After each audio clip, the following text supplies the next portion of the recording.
तर मित्रांनो नमस्कार. सावळ्याची जणू सावली या मालिकेच्या 9 एप्रिलच्या भागामध्ये आपण बघणार आहोत. इकडं मात्र आता त्रिलोत्तमाने सावलीला घराच्या बाहेर तर काढलेलं असतं.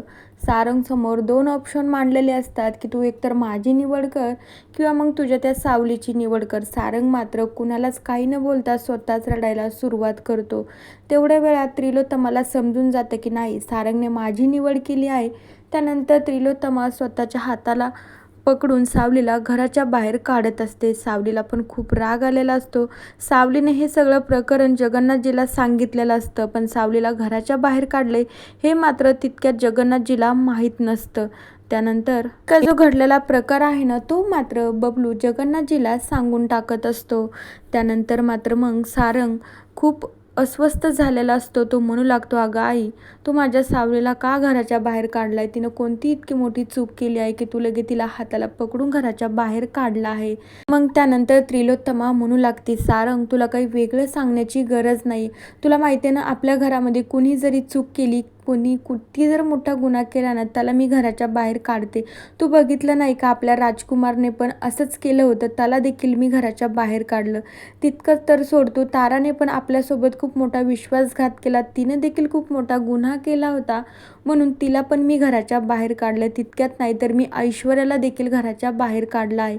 आणि मग सावलीला वेगळा न्याय कसं काय? बाकीचे मुलं मला म्हणणार नाहीत का आमच्या बायकांना बाहेर काढले? स्वतः मी माझ्या मुलाला पण घराच्या बाहेर काढले, मग तर मला हिला बाहेर काढायला हवंच ना. आणि हे सगळं ना तिच्यामुळेच झालं आहे.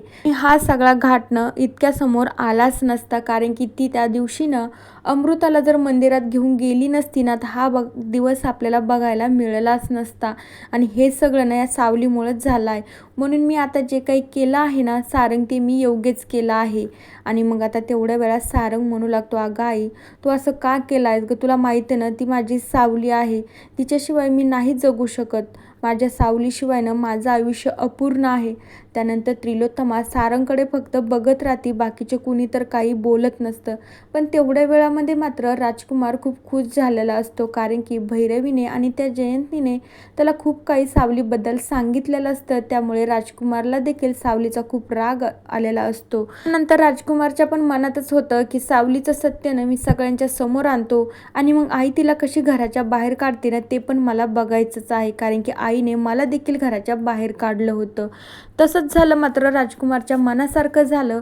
आणि मग त्यानंतर मात्र सावलीला घराच्या बाहेर काढलं. सावलीला घराच्या बाहेर काढल्याच्या नंतर सावली एकटीच रोडनं जात असते. तेवढ्या वेळात एका गुंडांची गाडी येते आणि सावलीचा पाठलाग करत असते.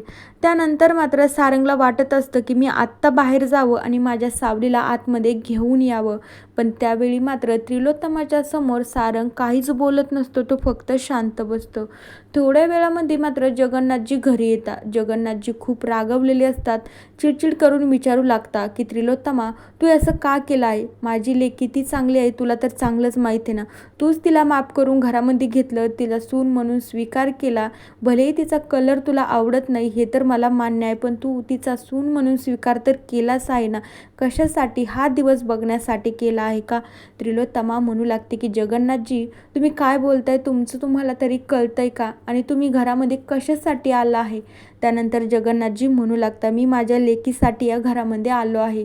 त्यानंतर मग त्रिलोत्तमा म्हणते, हो का? तुम्हाला माहीत नाही का तुमची लेक आता या घरामध्ये नाही आहे?